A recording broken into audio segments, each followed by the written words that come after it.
Oh, the worst.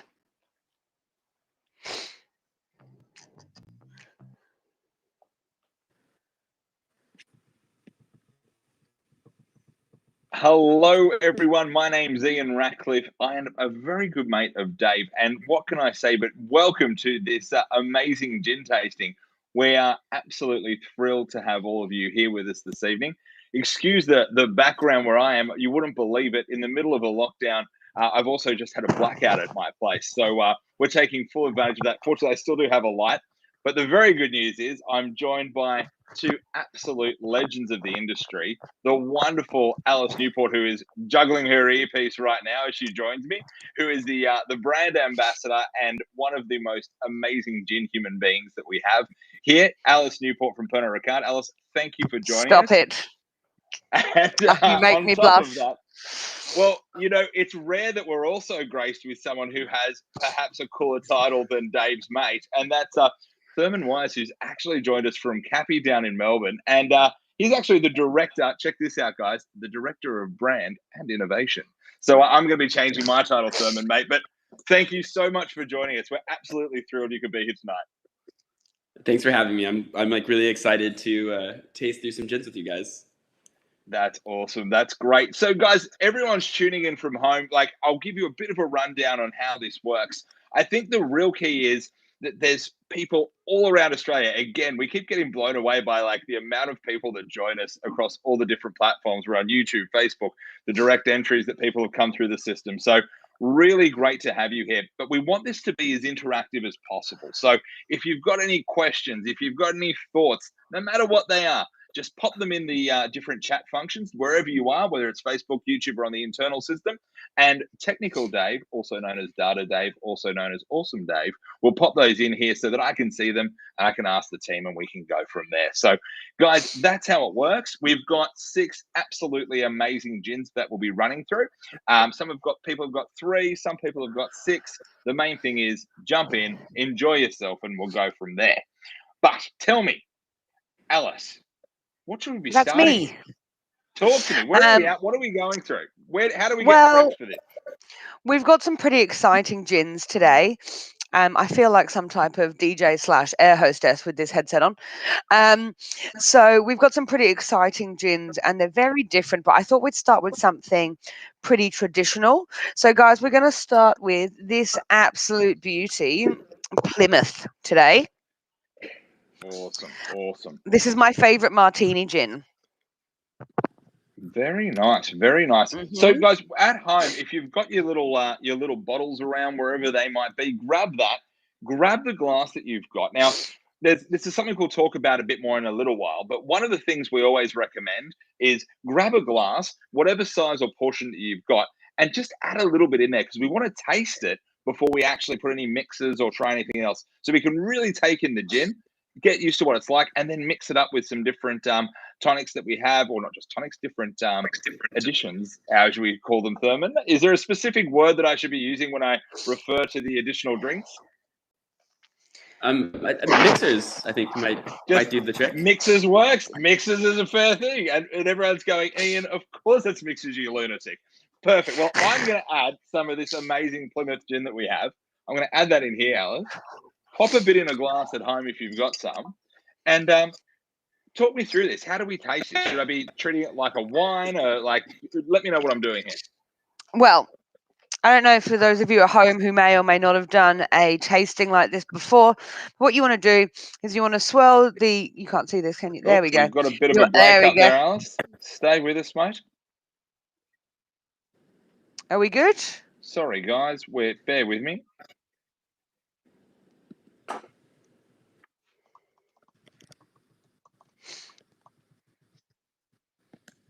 Here we go.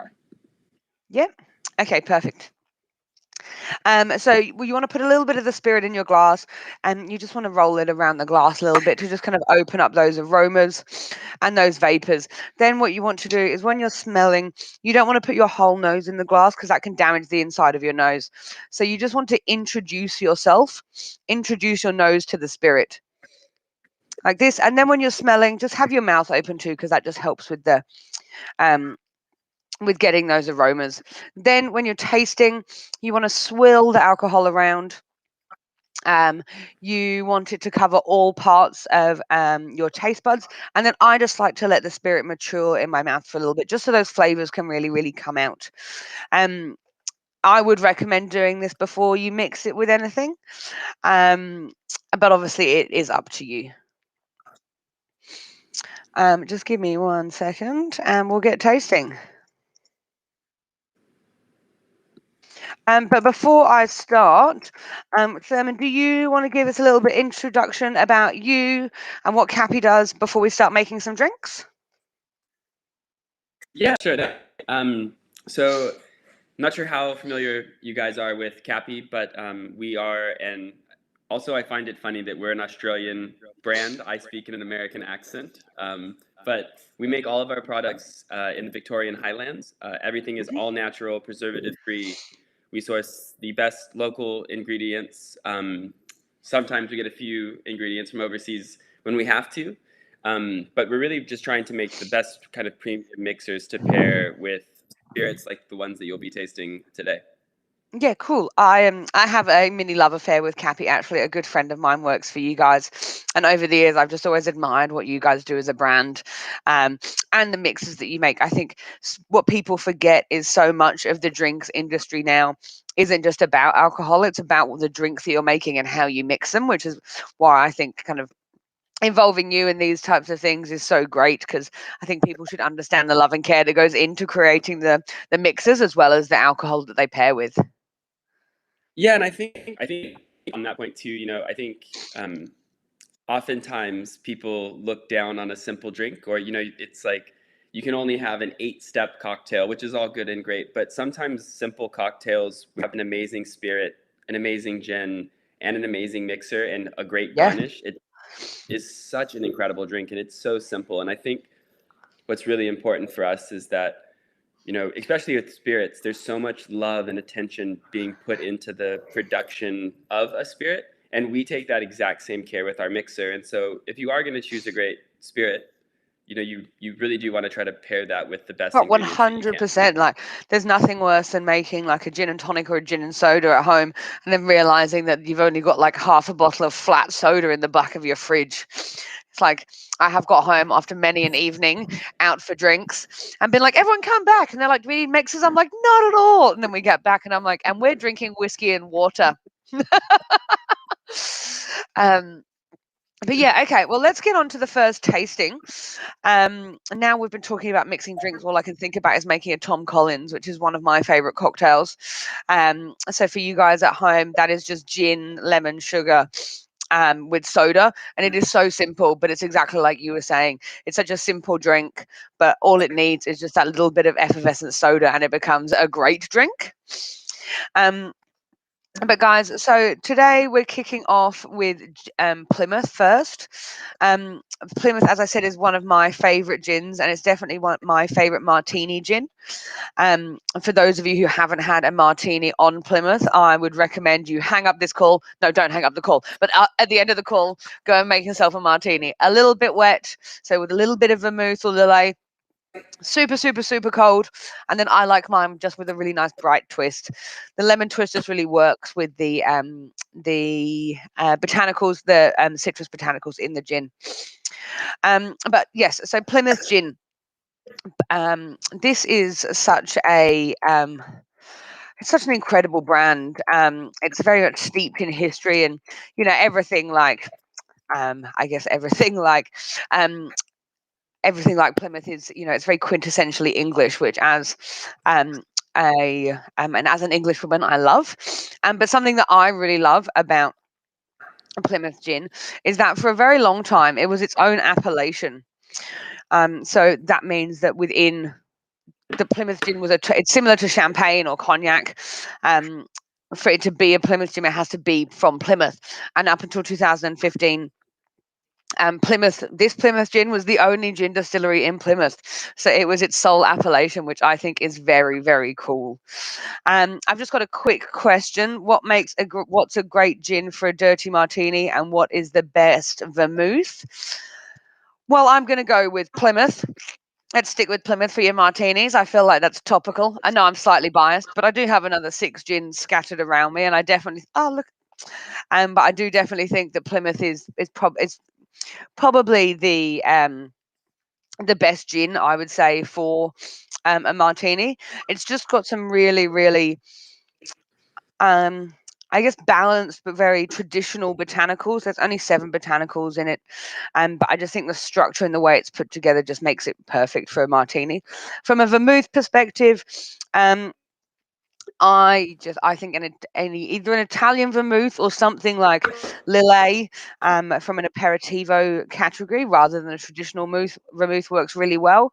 Those just kind of fruit flavors that come through in the Lillet just work super well in that really kind of dry martini. But I would put just the tiniest bit of vermouth or Lillet if I was making a dry martini.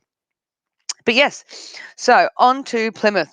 So as I mentioned, there are 7 botanicals. So you've got juniper berries, coriander seed, orange peels, lemon peels, which is why I think a twist works so well, angelica root, green cardamom, and orris root. So that kind of orris and coriander are very traditional botanicals that you'll find. But guys, let's just jump straight into it. Let's pop our noses straight into these glasses and let's see what we taste and smell. Oh, it's so good. Oh, it's just got this really beautiful dryness that I just love.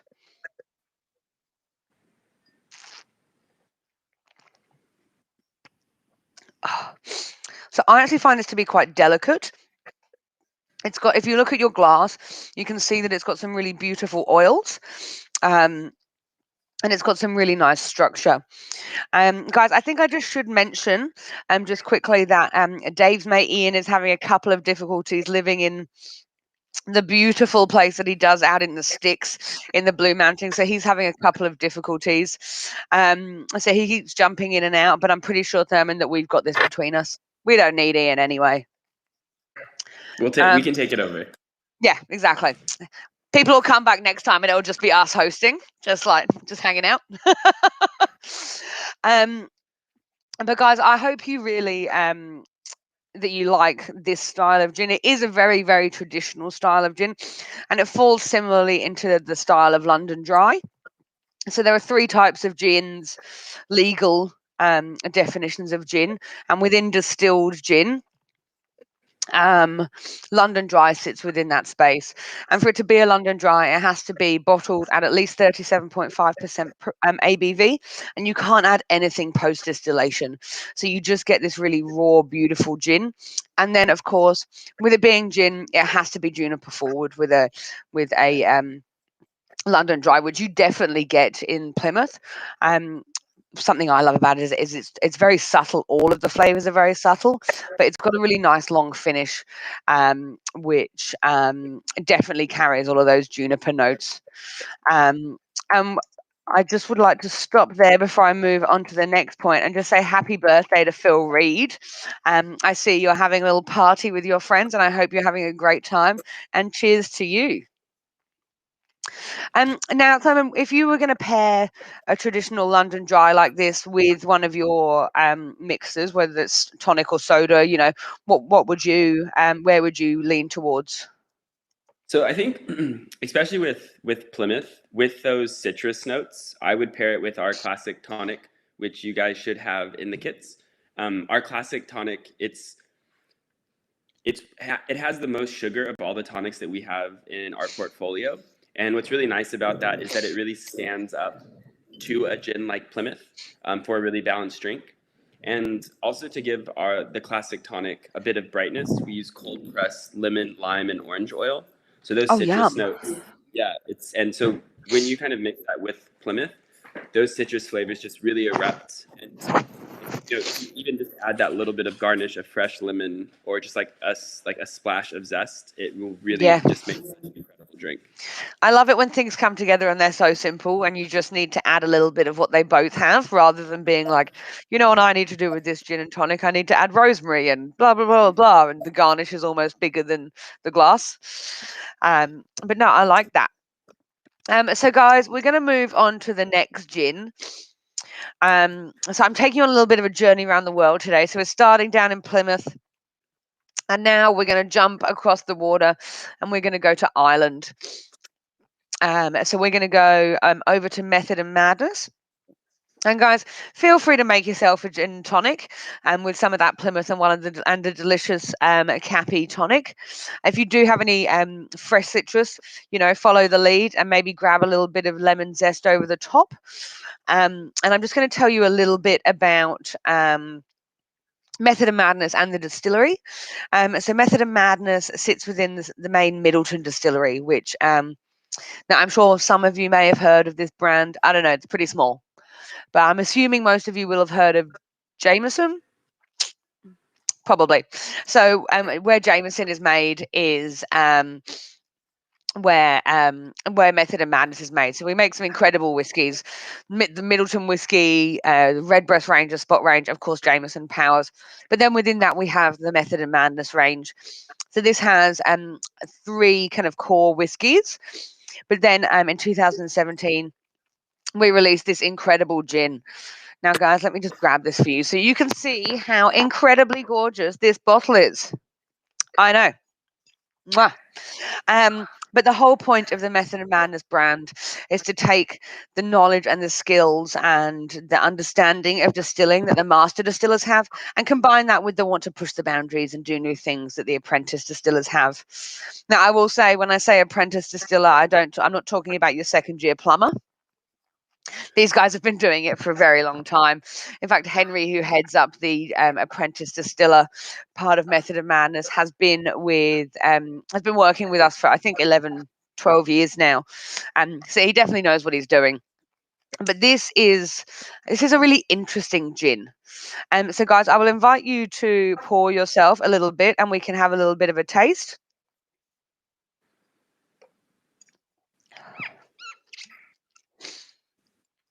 Now, guys, you can use the same glasses, or you can change it up. The one thing that I will ask, there will be a couple of points where I do ask you to wash your glasses out, but I'll let you know when we get to that. So, guys, if you want to give this a swirl around your glass again, give it a smell.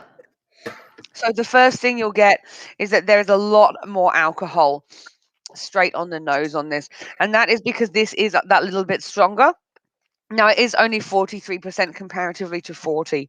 So it is only a tiny jump, but you will get that automatic heat straight on the nose. Then for me, this is a lot earthier than Plymouth. Yeah, it's kind of almost vegetal. I love it. But now when you taste it, you'll find that it's pretty chaotic.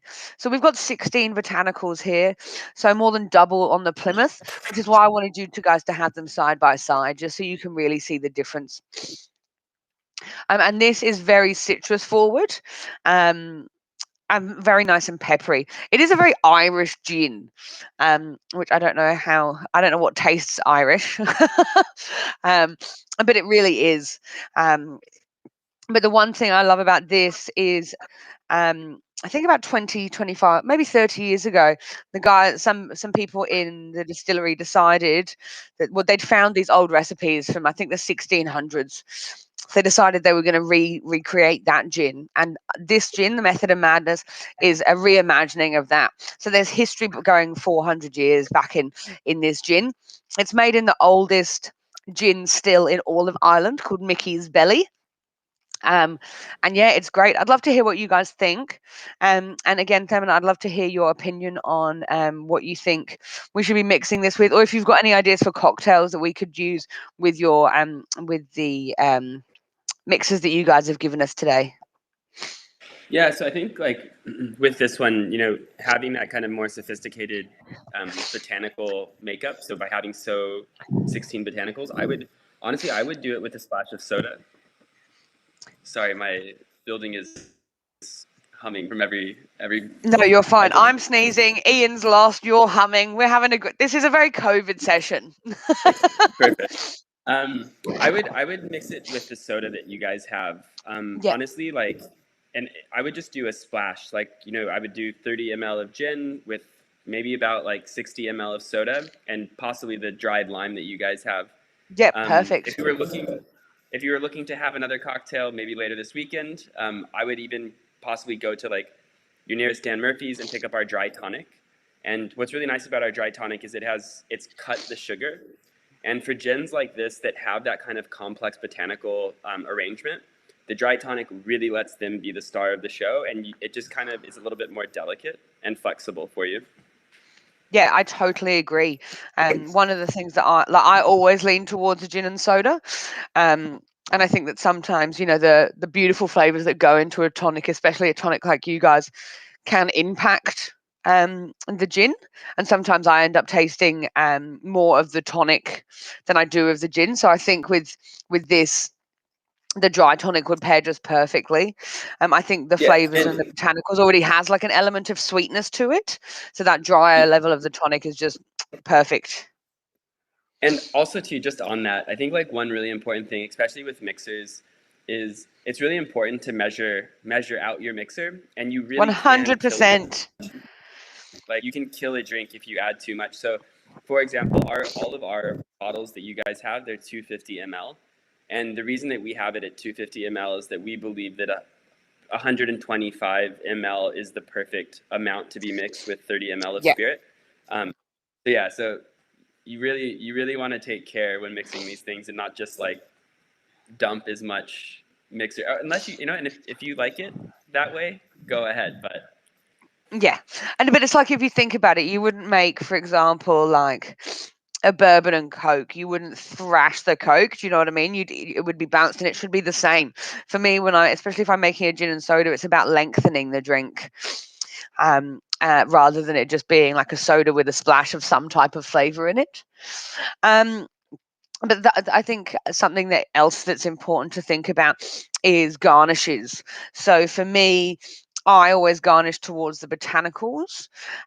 What about you? How would you go about garnishing your drinks? I mean, I know you said that you were talking about the zest and which is just the little juice that comes off the skin, or the rind, sorry, of a fruit. But how do you go about garnishing your gin and tonics or your cocktails in general?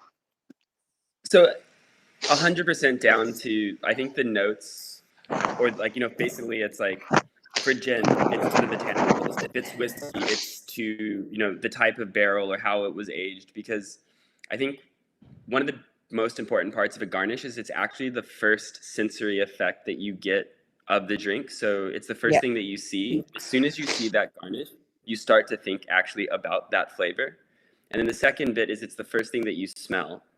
And so by picking the right garnish and kind of tying it to the botanicals of the gin, for example, you start that experience the moment that you look at it. Before you even taste it, you're getting the sensory of smell, and it really elevates your entire drinking experience.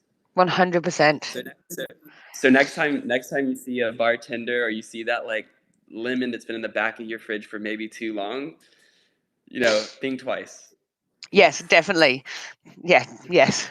That being said, now all I can think about is the citrus I bought 10 days ago, and I probably shouldn't use that this evening.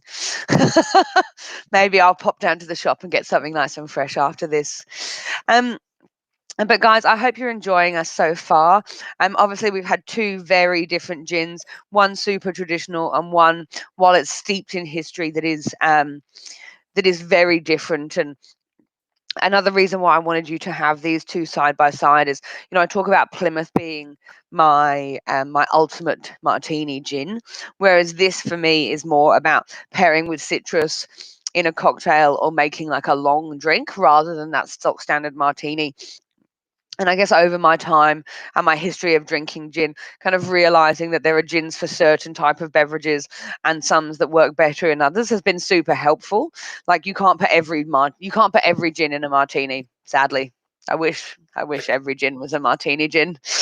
Um, and I think it's like you say, I like identifying garnishes, but also identifying the way you like to drink your gin and for what cocktails it's correct for. I think is super important. But guys, if you haven't finished this, I would encourage you to take the next sip or this last sip, and then we're going to move on to one of my favorite gins in the entire world, Monkey 47. Oh, so good. So guys, this is what we're going on to next, Monkey 47. So this is a German gin. So it's a gin from the Black Forest. So Schwarzwald dry gin that I have on the bottom of my label here means Black Forest dry gin. And I will encourage you to pour some of this out to taste and smell. I mentioned that there's a lot going on in the Method of Madness, but there's 47 things going on in this gin. So we are sitting at 47%, and we have 47 botanicals. The way this gin is made is incredible.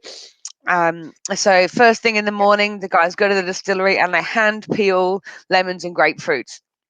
Having been there, it's incredible to watch. They tried to make me do it, which I wasn't really about. I was just there to look at the pretty things, and they handed me a peeler, and I was like, excuse me, not with these dainty hands, thank you very much. But so they start off and they peel all of this fresh citrus, and then that goes in to the mash. So into the neutral grains, the neutral spirit, to macerate, so it can get all of those flavors with the other botanicals. What is interesting about Monkey 47 is it's a molasses base, not a grain spirit. Which gives it a really different texture. Now, guys, I know it might sound a little confusing when I talk about the texture of a liquid or the texture of a gin, but when you sit and you think about how the gin you're trying feels, hopefully you'll understand what I mean. So it goes into macerate for 36 hours. We then distill it. So we put the base spirit with all of the botanicals into the bottom of the still, and then as the still heats up, the vapors go through 2 baskets of other botanicals. So some more citrus, some more lemon and grapefruit, and then some a 4 pepper mix. Something that is super interesting with this gin is what we do is when it comes off the still, we rest it in clay for 100 days.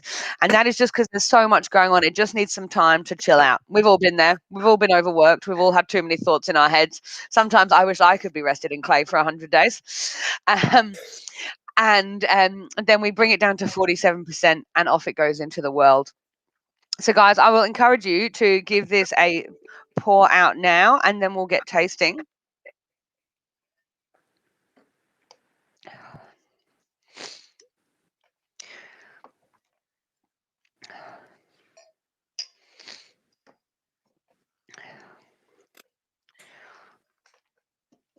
Here we go, guys. Oh, so this to me is just so peppery and so bright comparatively to the other two.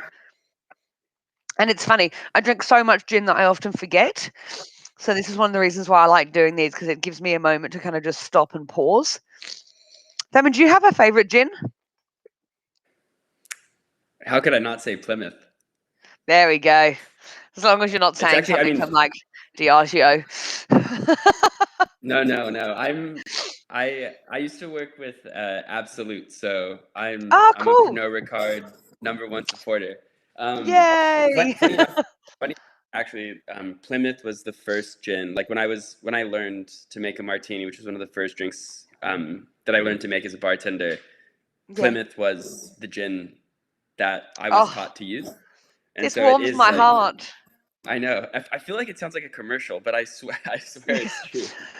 No, but it's funny. I think when you work in this industry for so long, you do have these types of stories. Like I will often do Absolute trainings, and I tell this story of the fact that I was about to leave the industry and I read this book called Cosmopolitan. And in this book, this bartender is given a bottle of Absolute Citron. And it's a true story, like it's his memoir, and it kind of completely changed his career. And that reading that book is the reason I stayed in hospitality. So I stand there and I do Absolute trainings, and it sounds like a commercial, but I'm like, no, I actually have an actual emotional attachment to this brand. Yeah, I think it's special. But guys, so if you give this a nose, this is totally different from the last two. For me, it is already bigger and bolder, so we started with something light and then we've moved on to the method. But this again is much bigger and bolder. So guys, when you taste this, I would really encourage you to swirl this around your mouth. Make sure it covers all of your taste buds, and do just hold that spirit in your mouth for a moment, just so those flavors can really mature.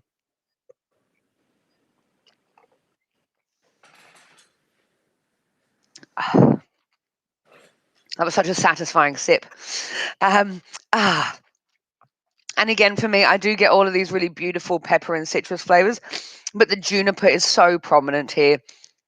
It sits at that little bit of heat just at the back of your tongue, and it's just got this beautiful oiliness to it. Now, if I was going to serve this to somebody, I would make this with a gin and tonic or a gin and soda, depending on your preference. And then I would just use a really big, nice wedge of grapefruit as the garnish. Again, you're going to get all of those beautiful fruity oils coming off. You know, the drink will look really nice and bright, as you were saying, and you'll smell that grapefruit first, and that'll really lift those flavors in the gin. Right. So, guys, this is the end of the more traditional flavors, traditional gins. But so next we're going to move from Germany. We're going to go over to Japan. But guys, maybe go and give your glass a rinse or grab a new glass, and I will get you to rinse your glasses in between each of these gins because they are just quite different.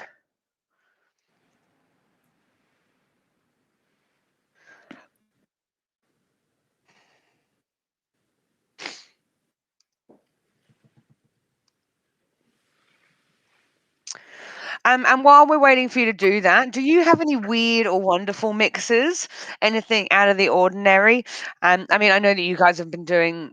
I think is it your yuzu soda? That's one of my favorites. I love it. It's so Yeah. just bright and it's the best. But what else have you got in that wonderful repertoire? So I guess most recently we actually just came out with 2 new tonics. Hmm.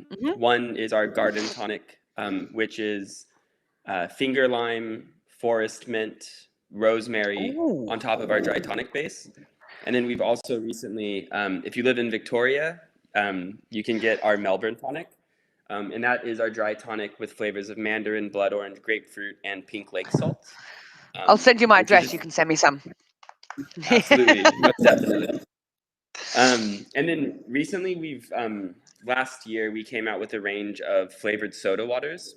Hmm. And they're really inspired. Like most of the inspiration that I get when making any of our new products is actually from cookbooks. A lot of times people think that Hmm. most of drink inspiration comes from a bar.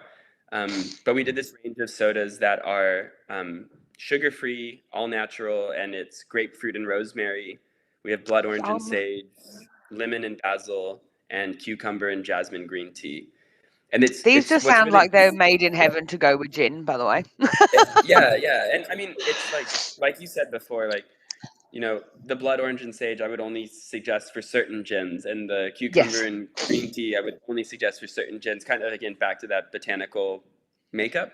Yeah. But yeah, and I think like we've got some really exciting things coming. So stay peeled over the next Yes. few months, for sure. Oh, I look forward to it. And yes, as I said, I'll send you a wish list and my address, and I'll send you some gin as a thank you. Sounds fantastic. But guys, let's move on to Japan. So we're going to the house of Kenobi.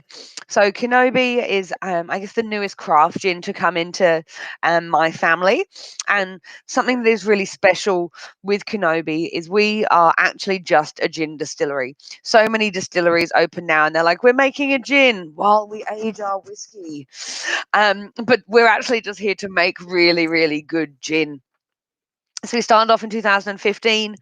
We founded in 2015. We launched in 2016, and since that time, we have released 23 different gins. Now, I know that gin is easy and quick to make, but that's pretty impressive. Like, hats off to our master distiller, Alex Davies. And we're about to turn 5 in October, which I'm pretty excited about. And what I love about Kenobi is it is just so different to anything else I've ever tried before. So in the core range, we have Kenobi Dry, Kenobi Say, which is our navel strength, and then Kenobi Tea, which is the gin that we're going to be trying today. So the way we make our gin is a little bit different. So we distill into 6 elements or flavors, and then we blend those together, and then we blend in Fushimi water from a well beneath a sake brewery. Water is actually the biggest component and the biggest focus for us. I think it sits at about 51% of what goes into the gin, and that is because it is so important to us. But so we take those 6 elements or those 11 botanicals for the dry gin. So that's your base, which is obviously juniper forward with orris and hinoki. Then you've got those beautiful citrus flavors with yuzu and lemon. You got spice with ginger. Then you move into sancho and kinomi. Herbal, so there's peppery flavors. You've got fruity and floral. But something that is so important to us is tea. So we use Kokoro tea, and we work with a tea blender called Hori Shishimen, and they have been blending and growing tea since 1879. Now, sometimes I feel a bit old. That is like wealth of years of knowledge and experience. Like I would love to sit in a room with the people that work there and just really understand kind of um, everything that goes into this. So that's how we make the normal gin, the normal 2 gins. But this is a little bit different. So people really responded well to the green tea distillate. So now what we've done is we've taken our base, so the juniper orris and hinoki. We've taken this beautiful, beautiful citrus from the yuzu and the lemon, and then we've worked with this tea company to work with 2 teas, Tensha and Gakuro, to create this incredible tea profile. Now, what we do when we are growing this tea, which I didn't know, every day is a school day, is the last 6 months of the tea growing, we cover it so it's in the shade. And this is because in the last 6 months, or the last bit of that growing period, is when all of the sweetness turns into those really beautiful bitter flavors that you get in green tea, which I didn't know. So we grow the tea in the shade for the last little bit. But guys, I will encourage you to pour yourself some of this little bad boy. I've just got a very cute mini here with me today.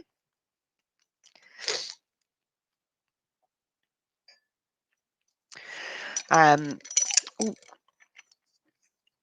Now, if I was going to mix this, I would either just have it on ice by itself or just with some soda. I think the soda really elevates these flavors and it just gives it some nice length.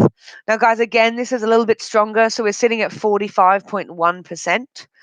And this has a really sweet and delicate, oh, yes, this really sweet and delicate kind of savory nose. But on the palate, you just get this beautiful sweetness like white chocolate. It's incredible. Oh, I love it. I, I never thought I would explain a gin tasting like white chocolate, but it really, really does. Um, and if I was going to put this, if I was going to mix a Capi with this, I would 100% be going straight for the yuzu. I'm all about this combination. Yeah, and I think honestly too, I would add a splash of sake, like a really nice dry sake in there, Yes. and a little bit of lime. If you wanted to, make a 3-part cocktail. Yeah. I think just with the flavor profile, and also, again, like back to the history of the brand and the way they're doing things, like a nice dry sake would really elevate that drink to another Definitely. level. You're so smart. It's like you What can know I how to say? make drinks and stuff.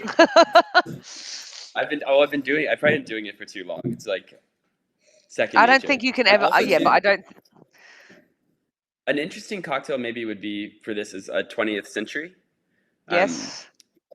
which I think just with those white chocolate notes, which is you might have to correct me here, but it's creme de cacao, lemon juice, gin, and there's a 4th ingredient that I cannot recall at the moment. But it tastes exceptional. So if you guys look up a 20th century cocktail, Um, use this gin. it's Lillet. Ah, We perfect. make it with Lillet. So gin, Lillet, white creme de cacao, and just lemon juice, and it's just, what? That's what I'm going to make when I get off this call. You're welcome. Thank you so much. No, that's a great call. Yeah, great call. And guys, I would really encourage you at home to experiment making cocktails. With these gins, you've got a nice big enough sample that you can have a play around after the taste. Um, And something that I have always found is, if you like, for me is, I will often find that I'll make a very like booze forward cocktail, and sometimes I just do want something a bit fresher. And I don't think there are many drinks that you can go wrong with just popping a little bit of nice fizzy soda in, if you do want to kind of just change the texture a bit and then just make it a bit longer. But guys, do you have any questions about Kenobi before we move on to the Beefeater Blood Orange? Let's just see. I hope you guys are having a great time, by the way. Okay, where can you buy this? That is a great question. I think it has just gone into Dan's, I think. But you can buy it in good retailers, but the one thing I do love about working with Drinks with Dave is that you can buy it through Drinks with Dave. So we'll post some links for you afterwards, and we always have some sweet deals with you. And then the beauty of this is we'll just send it straight to your house. You don't even have to go anywhere. It's the most COVID safe of all of the things. And of course, as always, we do have special Dave's Mates prices for you all. So we'll make sure that we share all of these links with you. And of course, in true Dave style, because he does love to just look after us. What a guy! Is it comes in a lovely little gift box too. But yeah, guys, well, cheers. And if you can just either change your glass or give this a little wash out, and then we'll move on to Beefeater.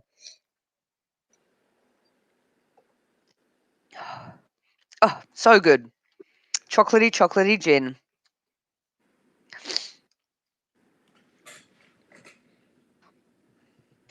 So you must, obviously, you spend a little bit of quite a bit of time, I would say, working out kind of drinks that can go with like your mixes.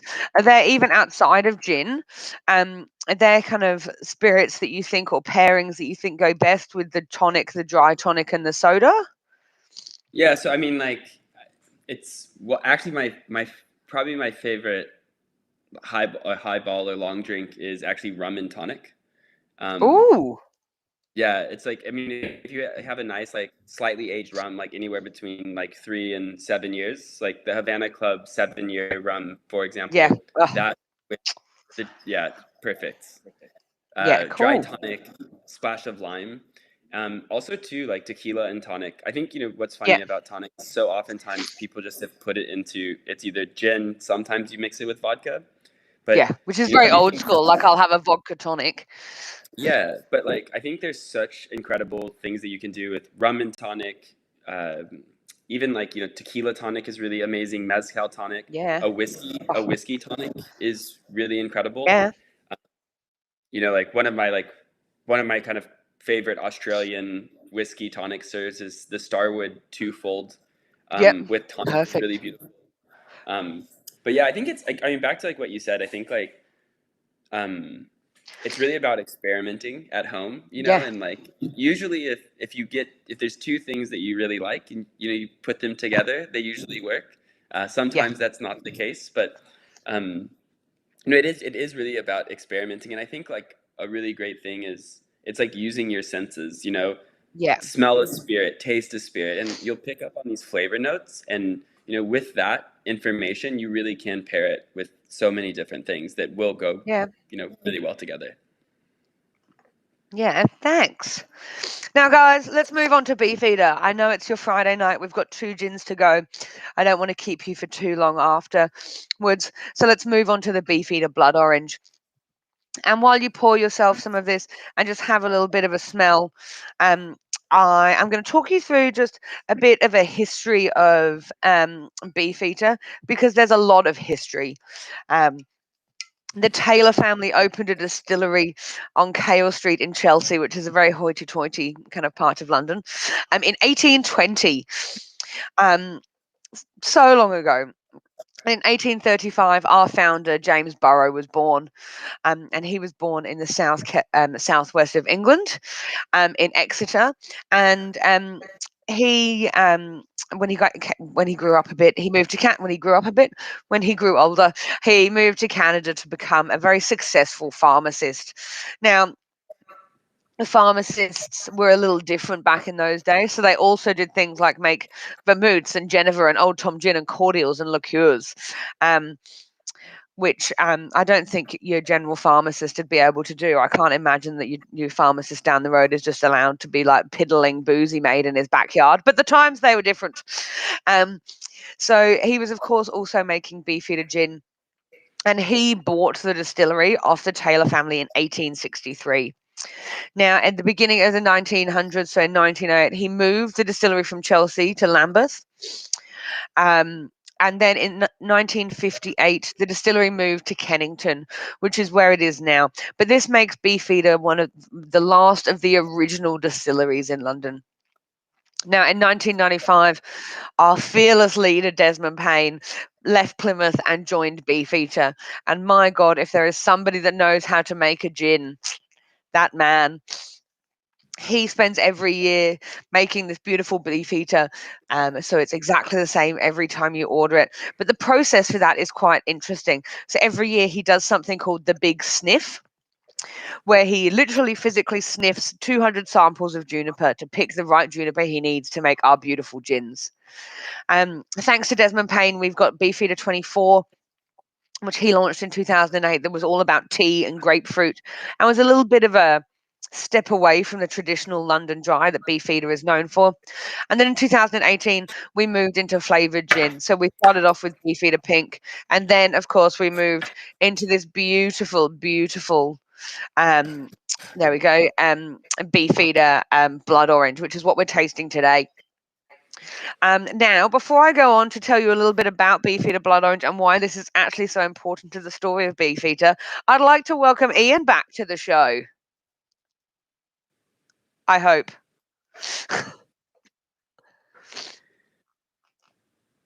I'm just struggling to hear you a bit. I'm going to have to get onto Dave about his tech. No, okay. Well, Ian can just sit and listen to me and you talk to him, and I'm fine with that. At least he's got some great gins and some delicious mixes at home to keep him occupied. In fact, I'm sure there's a possibility that he actually had just shut his laptop off and was just sitting having a martini with his family. I mean, it's not a bad way to spend your Friday. That's what all you guys are doing. So, but yes, so guys, what we are going to do is we're going to taste this beautiful Beefeater, and this is very different to anything that we have tried. But when James Burrow first started making gin, and in the 1870s, he was in Covent Garden, which is one of my favourite places in the absolute world. But he would go to London Covent Garden Market in 1876, and he went and got oranges from there to create an orange gin. And that is the recipe that inspired this. So talk about being 143 years ahead of the curve. I know. So guys, this isn't a traditional London dry. This is very much a contemporary or just a gin. And that is because we've added flavours and some sugar post distillation. So guys, this might be a bit sweet comparatively to the rest of what you've had, but trust me, it is balanced, it is beautiful. I hope you'll like it. Oh, now the first thing you get on the nose is you just get overwhelmed with this beautiful, rich orange flavour, which, I mean, of course, makes sense. I'd be worried if I could smell blackberries right now.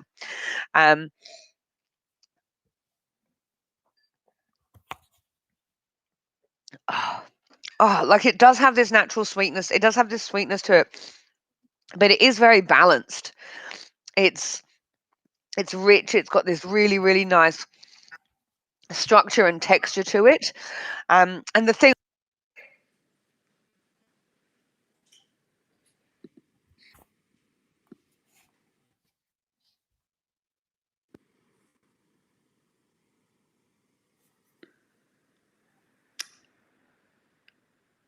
I think I might be the only host left now. We've lost Alice.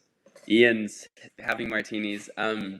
With this blood orange though, I think as much as I would love you guys to mix it with Cappy, I would actually. Sorry, make, guys. Right, there we go. You're back. Yes, sorry. So we're not going to mix this one. What are we doing with this one? If we're not mixing it with Amazing Cappy, what are we mixing it with? So I would. Well, I would actually make it. Sorry, yeah. I was gonna say I would actually. So what a lot of people sometimes don't know is that a lot of historic cocktails actually get mixed with different spirits. So, for example, the old fashioned, there's actually a cocktail called a gin cocktail, and it's a take on an old fashioned. Originally, it was made with Genever, which is like Dutch or Holland gin.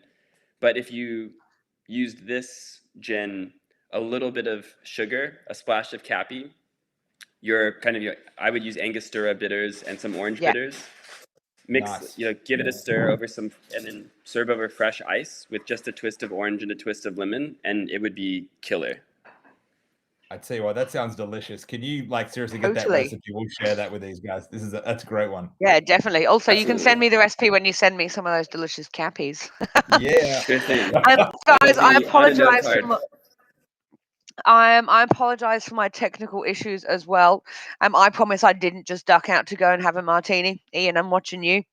No, I do. But guys, It's true. You spotted me a while away, and I was impressed that you know me so well. I do. We've been doing this for a while. I like to think of you as a friend. You're not just Dave's friend, you're my friend too. Oh, Um, you told me the sweetest things, Alice. Yeah, I just want you to keep asking me back. I've got to butter you up. I'm literally being paid to drink gin on a Friday night right now. I'm living my best life. But guys, do you have any questions about Beefeater before we move on to the final gin of the evening? Let them come No? through. I've got one for you, Alice, and I've been begging to figure this out. I know it sounds silly, and yes, it's orange, but I've seen other people make gins that are maybe a little bit different, but they don't have the orange color. They've got the orange flavor, but not the color. What is that about? Is that something you guys Where, add sorry? in? I've seen other gins that don't have the orange color, Ah, but they have yes. an orange flavor. Yeah, so we add natural colors and flavors post distillation. Right. We wanted to have that really beautiful bright flavor and that really beautiful bright color. Mm. But Thurman, what do you think? Do you think that you would pair this with a Capi blood orange, or do you think that would be a little bit too much blood orange for the party? I don't think there's ever such a thing as too much No, blood me orange. either. It's like I'm gonna put your yuzu soda with anything that has yuzu in it, and I'm gonna have a great time. Yeah, and actually, like I think I mentioned earlier, we have a blood orange and sage soda Yeah, water, and that would what's be really nice about that beautiful. is that it has the flavor of blood orange, but it doesn't have any sugar. And so with this product, because there is that little bit of sugar, it would be nice to kind of pair it with that, I would say. Yeah, that's a great idea. Again, you're so smart. Guys, so we're going to move on. I know this is a sad point in the evening, but we're going to move on to our final gin.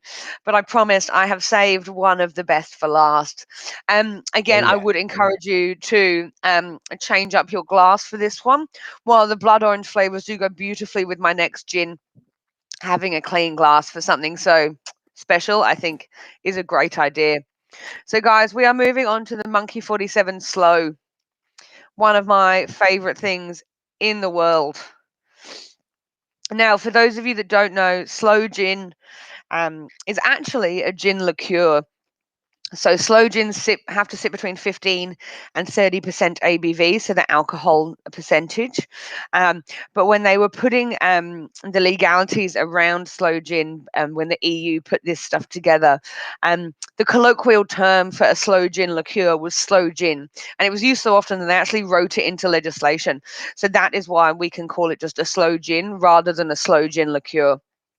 And what the EU's definition is that it has to be above 25%, otherwise it's just classed as a liqueur. But this is a gin liqueur. So this is made by Monkey 47, so the guys that we had that delicious trip to Germany with earlier.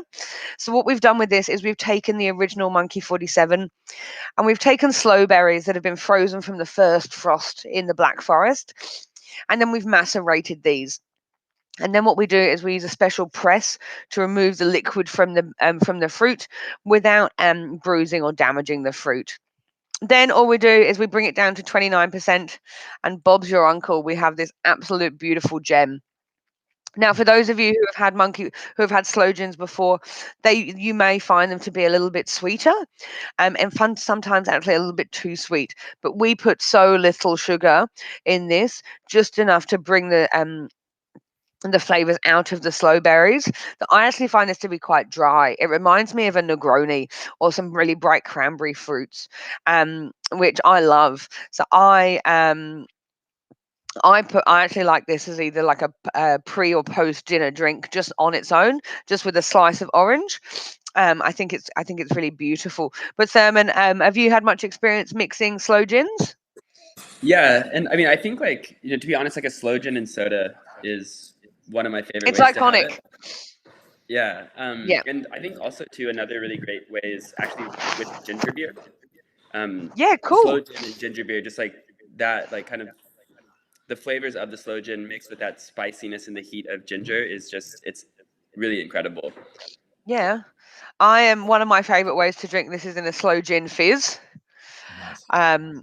It's got enough body and structure of the gin that you don't lose it with the egg and the lemon and then the soda. I mean, they're a pain to make, but that's why I have housemates that also work in bars. I'm just like, this is what we're drinking tonight. Thank you.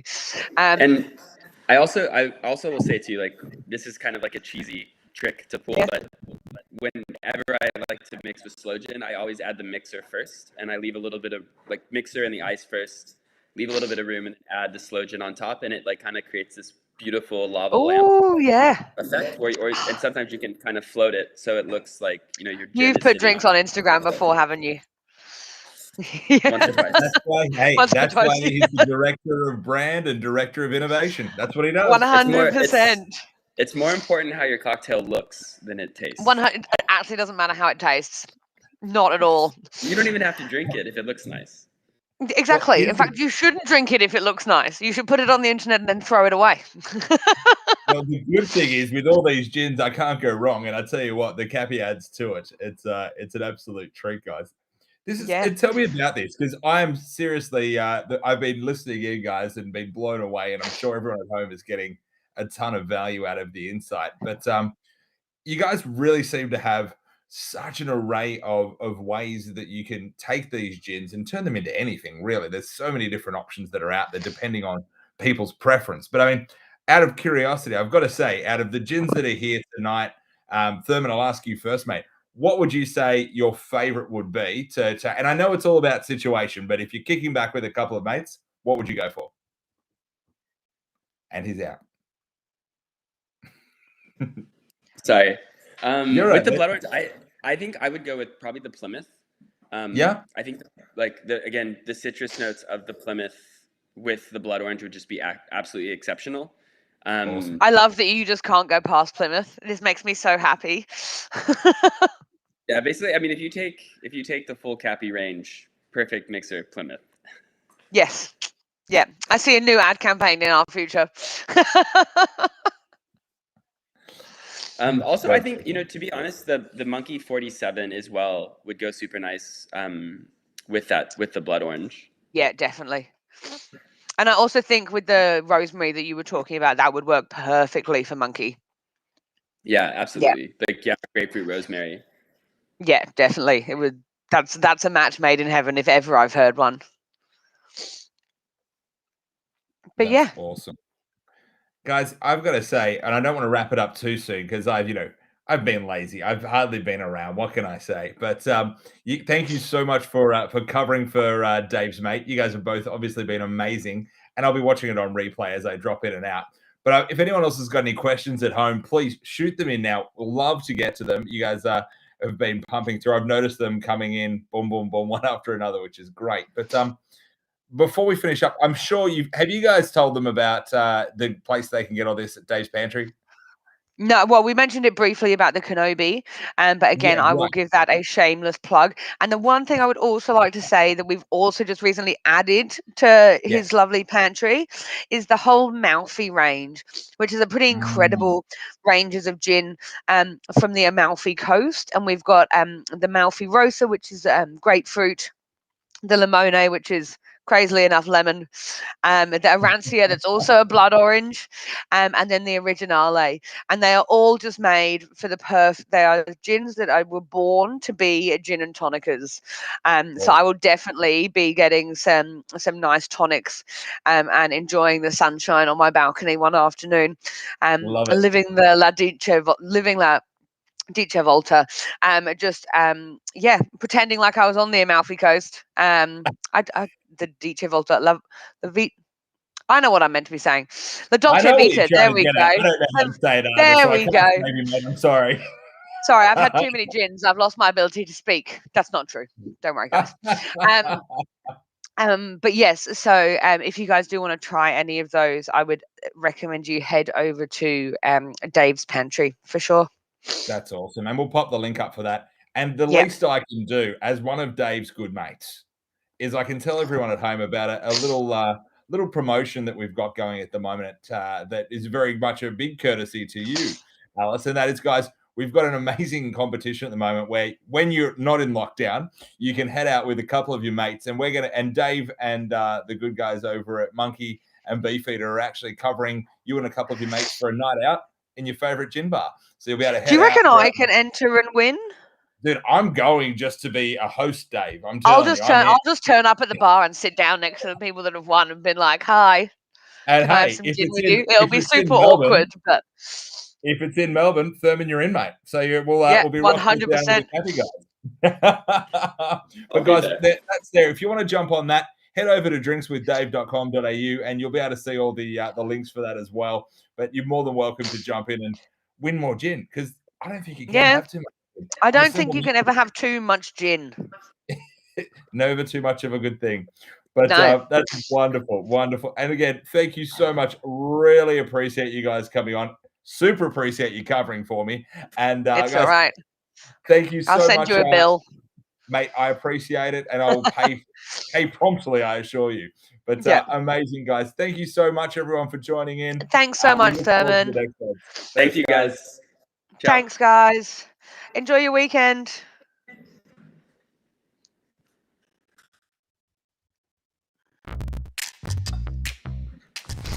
Hey, Dave. Hope you're doing well.